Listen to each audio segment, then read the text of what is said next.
Hello अस्सलाम वालेकुम, welcome कहेंगे आपको over a cup of coffee में। दिस इज़ सना हुमायूं और आज मैं आपकी मुलाकात करवा रही हूँ एक बहुत ही स्पेशल गेस्ट हमारे professor doctor Mukhtar Ahmed who is a chairman of higher education commission.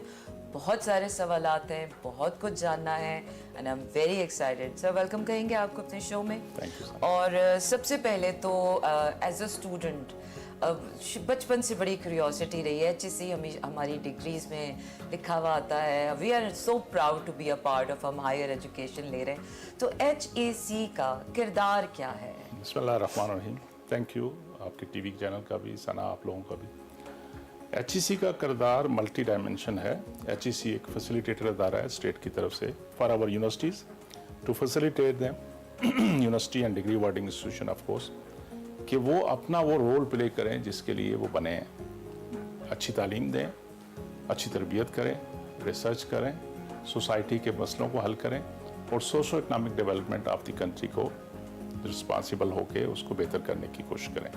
ये एक रोल है हमारा। दूसरा रोल हमारा है कि we set the direction policy with the help of the stakeholder, कि रिसर्च करनी है, किस एरिया में करनी है, किस एरिया के अंदर यूनिवर्सिटी की ज़रूरत है, वहाँ यूनिवर्सिटी बननी चाहिए, वहाँ डिग्री अवार्डिंग इंस्टीट्यूशन बनना चाहिए, कैंपस बनाना चाहिए। फेडरल गवर्नमेंट को और प्रोविंशियल गवर्नमेंट को एडवाइस करना, क्वालिटी इंश्योरेंस कराना यूनिवर्सिटियों का। वो डिग्री जो है ना, वो एक रिफ्लेक्ट करती है कि इसके साथ क्या चीज़ अटैच। अगर किसी ने बैचलर डिग्री किया तो इसका मतलब क्या है कि इस बंदा या बंदी को ये पता होना चाहिए। इसी तरह अदर डिफरेंट सर्टिफिकेशन, तो उसकी रिकग्निशन का काम भी, उसकी क्वालिटी इंश्योरेंस कराना भी हमारी जिम्मेदारी में आता है। पाकिस्तान में किसी भी इदारे ने ऑपरेट करना है जो डिग्री लेवल की एजुकेशन देगा आफ्टर FA/FSC, उसको HEC की उन रिक्वायरमेंट को फुलफिल करना ज़रूरी होता है।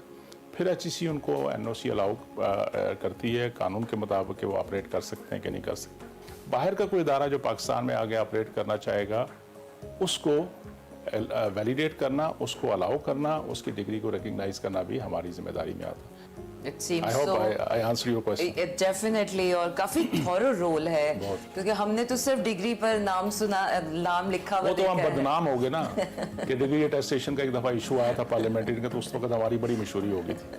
But that is one of the task of course we have. अच्छा, वैसे तो HEC के बुनियादी रोल्स में यकसा तालीमी मौक़े फराहम करना है, टीचर्स ट्रेनिंग करना है, यूनिवर्सिटियों की तादाद बढ़ाना है, और जैसे रोल्स आपने कहा, इन सब के अलावा अगर मैं आपसे पूछूं कि आगे आपके कौन से प्लान्स हैं, कौन से ऐसे मंसूबे हैं कि जो हम अपने फ्यूचरिस्टिक प्लान्स के बारे में अगर मैं पूछूं तो वो क्या? देखिए, अभी आपने जो बात की ये एग्जैक्टली ये जब शुरू में 2002 में ये गवर्नमेंट ने डिसाइड किया HEC बनाने का, तो हमें 3 जो की एरिया थे उसको टारगेट करने का कहा गया।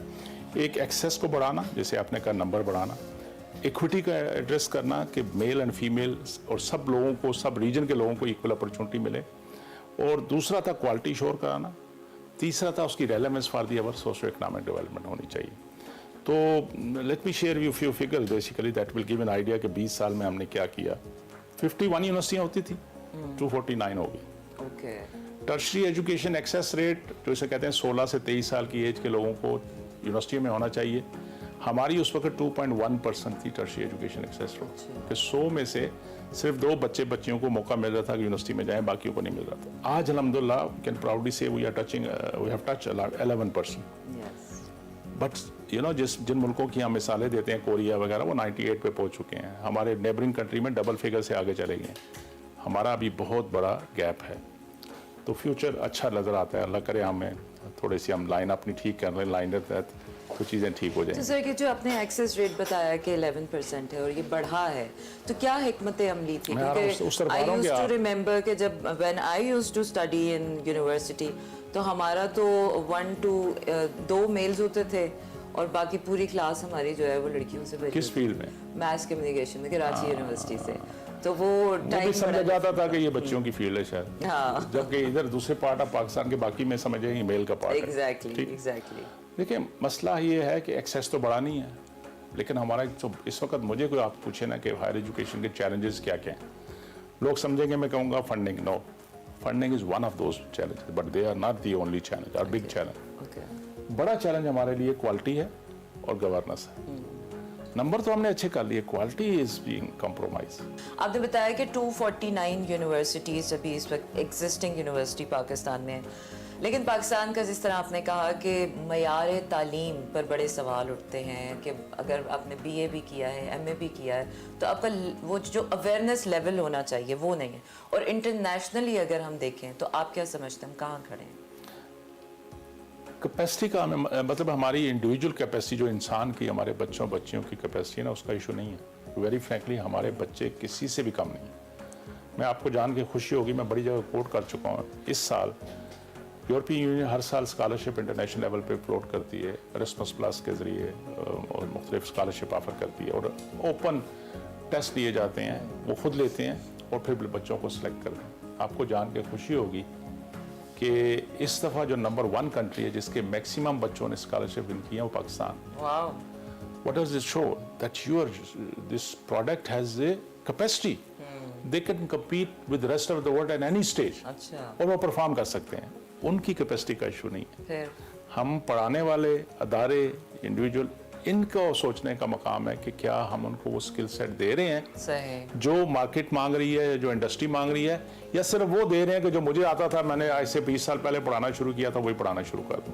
तो yes, this gap need to be address, उसके लिए कोशिश कर रहे हैं, अपॉर्चुनिटी क्रिएट कर रहे हैं ताकि हमारी यूथ को वो इकोसिस्टम मिले जिसमें फ्यूचर में उन्होंने काम करना है। अच्छा सर, जिस तरह से आपने बताया कि अभी जो ट्रेंड अब आ रहा है और सोशल मीडिया और डिजिटल वर्ल्ड जिस तरह से आ रही है और ऑनलाइन एजुकेशन भी अब काफ़ी ट्रेंड में आ रही है, तो अब लोगों का यही होता है कि हायर एजुकेशन मतलब यूनिवर्सिटीज़ में जाके पैसे ज़ाया ना करें, कोई स्किल सीख लें। जैसे कि आपने खुद ही कहा कि स्किल सीख लें तो आप पैसे ज़्यादा कमा रहे हैं इंस्टेड कि आपके पास शऊर या डिग्री हो। तो इस हवाले से ये जो अभी नेक्स्ट जनरेशन का ये जो इन्फ्लुएंस है, इसको आप किस तरह से देख रहे हैं? नहीं, मैं उसको पैसे ज़ाया करना नहीं कहूँगा। मैं मतलब इन्फ्लुएंस लोगों का एक, हाँ, हमारा इशू ये है कि हमारी पॉपुलेशन ह्यूज है, ठीक है, हमारे जैसे मुल्कों का। हमारे पास अपॉर्चुनिटी एक का दुका आती है, सही, तो हम भेड़ चाल में सारे उस तरफ भाग पड़ते हैं। लेकिन ये नहीं सही ट्रेंड। हमारे उस्ताद कराम को, हमारी यूनिवर्सिटीज़ को, हमारे लोगों को, तो अपने फ्यूचर यंग जनरेशन को ये बताना होगा कि बाई चॉइस काम करें, भागे ना एक दूसरे के पीछे। सही, अभी आपको कहा ना कि अभी मैंने आधी आयत बताई ना, पूरी आयत नहीं पढ़ी ना आपने। स्किल सेट चाहिए, हैंड एंड ट्रेनिंग चाहिए, लेकिन इसका मतलब कहीं भी नहीं है कि हमें डिग्री प्रोग्राम नहीं चाहिए या हमें यूनिवर्सिटी की ज़रूरत नहीं है। बहुत ज़रूरत है, आपने आगे उसी पे बेस करना। आज एक ट्रेंड है, 2 साल बाद वो चेंज हो सकता है, 3 साल बाद कोई और हो सकता है। लेकिन कहने की बात है, जब आप गार्निशन वाला पार्ट करें, केक तो बना लिया, केक तो चाहिए ही चाहिए, उसके ऊपर गार्निशन है। आजकल गार्निशन का ये स्किल सेट वाला कंसेप्ट है। तो हम यूनिवर्सिटियों को आप प्रपोज करें कि आप बूट ट्रेनिंग करवाएं, जो आपका प्रोडक्ट निकले उसको वो गार्निशन पार्ट करेंगे ताकि इमीडिएटली उसको इंडस्ट्री पिक कर ले, ना सिर्फ लोकल इंडस्ट्री, बाहर की इंडस्ट्री भी। और फिर आप जो एक और कंसेप्ट है जो बड़े अरसे का शुरू हो चुका है पाकिस्तान में भी, एंटरप्रेन्योरशिप का है कि बजाय जॉब सीकर हों वो जॉब क्रिएटर हों। बहुत ज़बरदस्त है। अब इस्लाम में भी हमें बताया गया कि अल्लाह ताला ने रिज़्क 70% बिजनेस में रखा है। तो हमें ये HEC के स्टार्टअप प्रोग्राम के बारे में बताएं कि ये जो आपका स्टार्टअप प्रोग्राम है इसके हवाले से। देखिए, इसमें HEC again we can develop policies. हमने IP पे इंटेलेक्चुअल प्रॉपर्टी राइट्स के हवाले से, US रेट के हवाले से, मदद से, बाकी लोगों से बेस्ट प्रैक्टिस के बेस पे पॉलिसीज़ बनाई और यूनिवर्सिटी को दे दी, यूनिवर्सिटी ने अडॉप्ट भी कर ली हैं। अब ये है कि किसी का हक कोई नहीं खा सकता, आपका एक आइडिया तो उसका राइट आपको मिलेगा। सही, यूनिवर्सिटियाँ उसके लिए काम कर रही हैं। इसके अलावा हम चैलेंज फंड क्रिएट करते हैं कि ताकि हमने बिजनेस इंक्यूबेशन सेंटर यूनिवर्सिटियों में बना दिए, हमने ORIX बनवा दिए, उनको मॉडलिंग करके दी, उनको जो स्ट्रक्चर था वो बना के दिया, उसके रिसोर्सेज भी दिए। और मैं इंशाल्लाह एक प्राइम मिनिस्टर साहब की हिदायत के मुताबिक एक प्रोजेक्ट पे काम कर रहा हूँ, जल्दी आपको खुशखबरी देंगे। अच्छा। हमें पूरे पाकिस्तान लेवल पे इंडस्ट्री को मिला के, गवर्नमेंट पाकिस्तान के रिसोर्सेज भी और इंडस्ट्री के मिला के एक चैलेंज फंड शुरू करने लगे हैं कि जो हमारी यूथ को और इंसेंटिव देगी कि वो आएँ और फिर अपने आप को, वो जो है ना, ये ड्रीम को रियलिटी में बदलने के लिए स्टेट ऑफ पाकिस्तान जो है, government of Pakistan, people of Pakistan और यूथ के लिए पर्टिकुलरली एक बड़ी अच्छी अपॉर्चुनिटी लाएगी इंशाल्लाह, जिससे वो आगे अपने ख्वाबों की तामीर के लिए काम कर सकें। सर कॉन्वर्जेशन बहुत इंटरेस्टिंग हो रही है, बड़ी इंफॉर्मेटिव है, बट वक्त की कमी की वजह से मैं अपना आखिरी सवाल करूंगी। स्पेंसर हुसैन तारड़ साहब हमारे मुल्क की बहुत अहम शख्सियत, ज़िंदगी उन्होंने बड़ी मैं कहती हूँ कि मल्टी डायमेंशनल उनकी लाइफ है, उनके ऊपर PhD हो रही है डिफरेंट कंट्रीज में, तो इस हवाले से आप क्या कहना चाहेंगे? पाकिस्तान के लिए ये कितना फ़ख्र का लम्हा है? ये तो बिल्कुल हम सबके लिए फ़ख्र का मुकाम है जी। अगर देखें ये हाईएस्ट वो होती है किसी की रिकग्निशन एट इन एकेडेमिया कि आपके काम के ऊपर, आपकी पर्सनैलिटी के ऊपर PhD की जाए, और ये बड़ा कम होता है कि ज़िंदगी में हो जाए। मरने के बाद तो सारे याद करते हैं, मल्ले वाले भी याद करते हैं, ख़ानदान वाले भी, लेकिन ज़िंदगी में अगर कोई आपको रिकग्नाइज कर रहा है तो Pakistani we are proud, we are all, we should be proud of, and I want to put on record appreciation and उसके लिए तारड़ साहब के लिए नेक ख्वाहिशात भी हैं। अल्लाह ताला उनको सेहत दे, सुना उनकी सेहत नहीं अच्छी इन दिनों, तो मुबारक उनके लिए भी, बड़ा नाम है, और पाकिस्तान के लिए फ़ख्र है कि हमारे किसी पाकिस्तानी के ऊपर उसकी ज़िंदगी में PhD हो रही है। अब हम चलेंगे रैपिड फायर की तरफ, थोड़ा सा इनफॉर्मल पार्ट की तरफ आएँ, आपकी लाइक्स और डिसलाइक्स के बारे में पूछें। तो आपने रहना है मेरे साथ ये जानने के लिए कि प्रोफेसर डॉक्टर मुख्तार अहमद को पर्सनल लाइफ में क्या पसंद है और क्या नापसंद है।